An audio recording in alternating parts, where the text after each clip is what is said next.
Hey everybody, it's Rory from ANSgear. We're upstairs with the T15 from First Strike right here. So let's open up our box. You can see what you're gonna get with your gun if you were to pick one of these up. So this is the T15 right here. Got just a basic brown box on the outside. Does have some obligatory warning messages on there. You know, this is not a toy kind of stuff going on right there. So make sure you follow all of that stuff. Open it up and we'll see what you get inside. So we've got our barrel right here. Now, if I'm not mistaken, I believe this tip comes off. There's a threaded end right there. So if you have any kind of flash hider or something that you like, you can put that on there. It's going to have this 11.5-inch rail right here. So this will go onto the front of the gun. We have our instruction booklet. We have some tools, some various Allen keys. We have our front and rear flip-up sights inside of our bag right here, plus our barrel sleeve. We have our stock.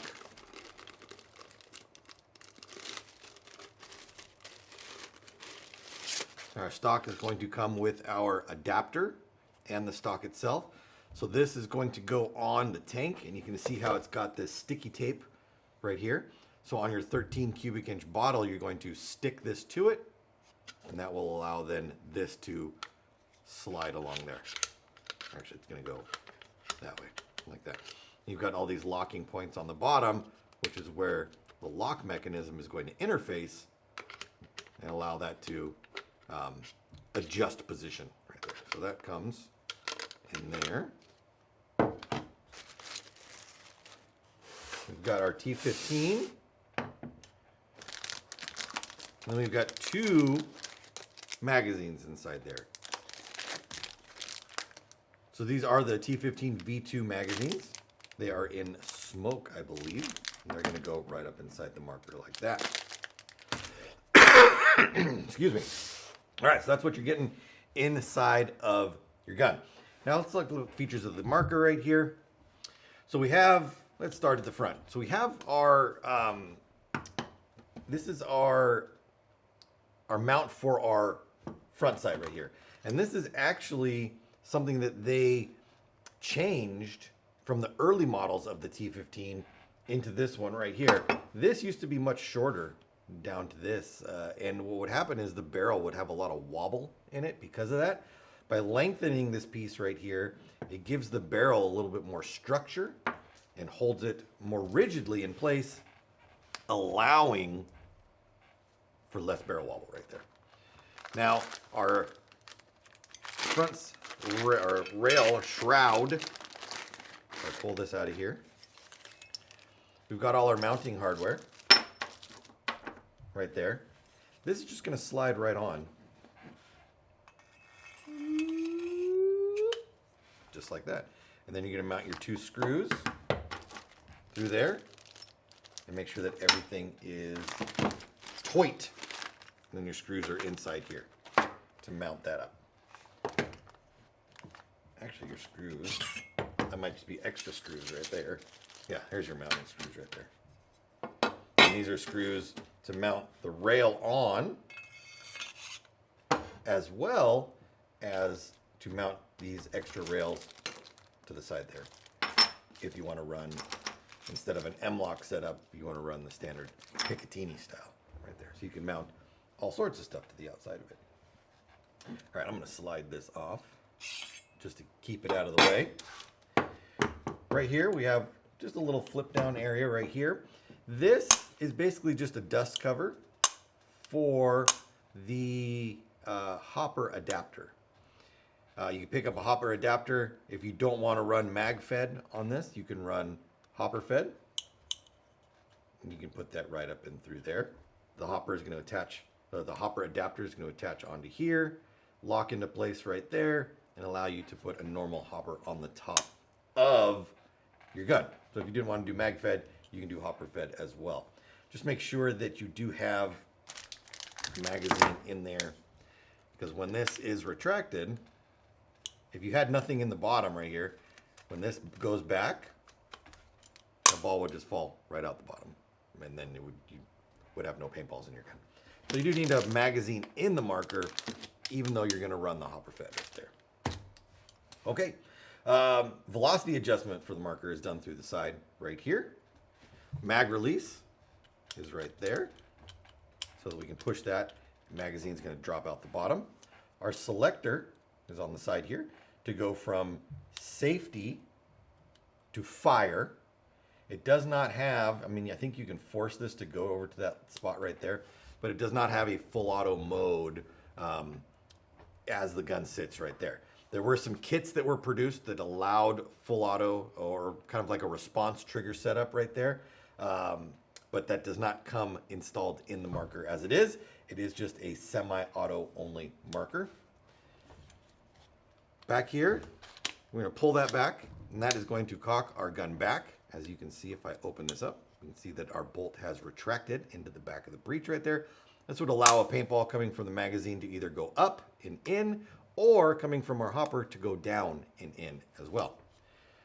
Switch to fire, the gun's going to shoot right there. This, which on a real AR or real setup like this would be a forward assist to help load the first round in place, it does nothing in this marker. It is there solely for aesthetic reasons, and it doesn't do anything on the marker right there. On the back side right here is where we would screw in our tank. Once our tank is screwed in, then our stock would slide onto our tank using the provided adapter. So this would go onto the tank right there, and then this would go on just like that. Having the tape on the back, or the sticky tape, the double-sided tape, I guess, on the back of this, as well as along the bottom, allows you to use either a flat bottom, like 3000 tank, because it's going to be able to mount there and there, or if you have like the 4500 bottles, the carbon fiber small bottles, like the 13 cubic inch 4500s, they're going to have a rounded bottom, and so this is not going to work real well. It's not going to attach, but at least it will on the bottom right here. So you have 2 points to mount right there. So whether you're using a flat bottom or a round bottom, it's going to work for you either way. All right, what else we got going on right here? We talked about that. We talked about this. Ooh, the barrel. So the barrel, something that people always ask about. The barrel has the detents built into it. Now, we were talking about loading paintballs in here and everything like that. Once the barrel is in, those things we really don't have to worry about having the magazine in or not. If we were to just throw the hopper on without a barrel or anything like that, then we want to make sure that the magazine is in the bottom right there to keep that going. But that's not the way you should be shooting the marker or using the marker right there. As you can see, the barrel has a slot in it right here. This is where the ball is going to go in and be held and be ready to be fired out of there. These little plastic things that you see inlaid in the side right here, these are your detents, and you can see them kind of sticking out right there. This will hold one ball in place and won't let it roll down the end of the barrel. And depending on where your barrel is set in the marker, and I'll talk about that in a minute, it's going to dictate where it allows the paintball to come in. So there's a channel you can see running like that, and then it runs over through here to the end. When the barrel goes in, there's a little bearing that sits underneath this screw right here. And that bearing is going to index along this channel right here. So when we slide this in, just think of it, we're sliding it in this way because the channel's at the top. We're then going to rotate the barrel once it goes in, and there's a little notch right here on the channel, and that bearing's going to lock in place. Well, that notch is directly opposite of this hole.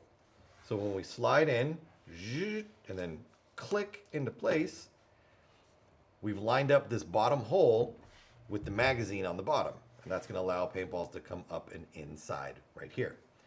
If we slide in, we go to the first notch, click, and then we keep rotating to the second notch, the hole is now lined up with the side where the hopper would sit.